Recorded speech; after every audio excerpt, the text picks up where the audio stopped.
Nous sommes maintenant en interview, la première de l'année donc avec Jordan. Salut. Salut. Bienvenue dans Rail One. Merci. Tu peux nous parler un petit peu de la gare de Neuchâtel et notamment son plan de voie pour commencer avec ses différents faisceaux. Voilà, donc la gare de Neuchâtel est relativement petite par rapport à une autre gare que vous avez pu présenter comme Lausanne ou Genève, mais elle est quand même divisée en 6 faisceaux de voie de alpha à foxtrot, donc A à F. Oui. Donc la voie, enfin le faisceau de voie qui est le plus principalement utilisé par les voyageurs, c'est le faisceau A, alpha, parce que c'est celui qui contient les voies à quai pour les passagers, mais c'est également le faisceau qui contient les voies d'entrée et de sortie de la gare, direction Lausanne, Bienne pour la double voie et aussi la simple voie direction Fribourg et Berne. Donc très étendu.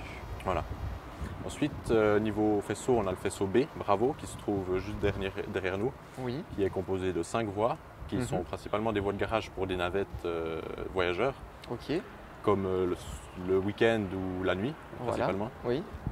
Oui. Et ensuite, on a un faisceau Charlie, qui est composé de 3 voies, Charlie 4, Charlie 5 et Charlie 14, qui sont des voies destinées principalement aux trains de chantier. Ensuite, on a le faisceau D, qui est plus communément appelé chez nous le triage, qui est un faisceau de 7 voies, donc delta 1 à delta 7 avec 2 voies en butoir, D'accord. qui est principalement utilisé aussi pour les trains navettes quand on va garer des trains navettes, mais également pour des trains de chantier ou des trains marchandises en attente. Donc c'est celui qu'on voit là-bas, Voilà, avec les différentes celui du trames de fond, chantier. voilà. Ensuite, on a encore le faisceau E, faisceau Echo, qui est composé de quelques voies relativement courtes qui sont principalement là pour effectuer des manœuvres qui prennent la place ou pour laisser des tranches de wagons inutilisées.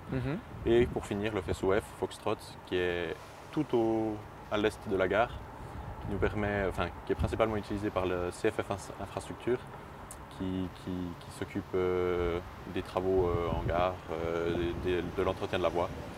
Et donc c'est eux qui s'occupent de ce faisceau-là. Tu es aspirant mécanicien, Oui. Tu peux nous parler un petit peu de la conduite alors qu'on a une domino qui passe juste en Voilà. dessous de nous. Justement, on en viendra peut-être après. Voilà. Au niveau de la conduite, comment ça se passe? Alors la gare de Neuchâtel est assez simple niveau conduite. Côté Lausanne, on aura un seul signal d'entrée et de sortie, Oui. alors que côté Bienne, on aura un signal de tronçon en plus. Et depuis la voie 1 et 2, on aura 2 signaux de tronçon de sortie. Alors on a aussi également un seuil de vitesse étagé en gare de Neuchâtel pour la sortie direction Bienne, qui passe de 80 km/h de la première aiguille côté Lausanne, au kilomètre 75.9, excusez-moi. Et ensuite, le seuil de vitesse passe à 110 km/h jusqu'à la dernière aiguille et ensuite on passe à 120 en pleine voie. D'accord. Justement, au niveau de la conduite du matériel roulant, tu as une préférence? Alors sur les matériels roulants que je conduis, j'ai une large préférence pour la Domino parce que c'est un véhicule qui est encore relativement ancien, c'est un des seuls véhicules qui reste finalement des années 1990 parce que la conduite elle est plus... c'est vraiment le mécanicien qui conduit et pas la machine, pas l'électronique de commande finalement.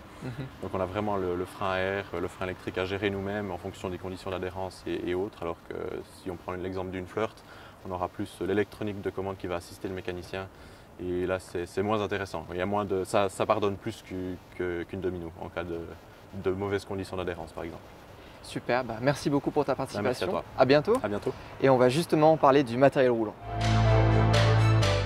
Retrouvez l'émission ferroviaire suisse Rail One tous les soirs sur Télé Suisse et en tout temps sur notre chaîne YouTube. Abonnez-vous.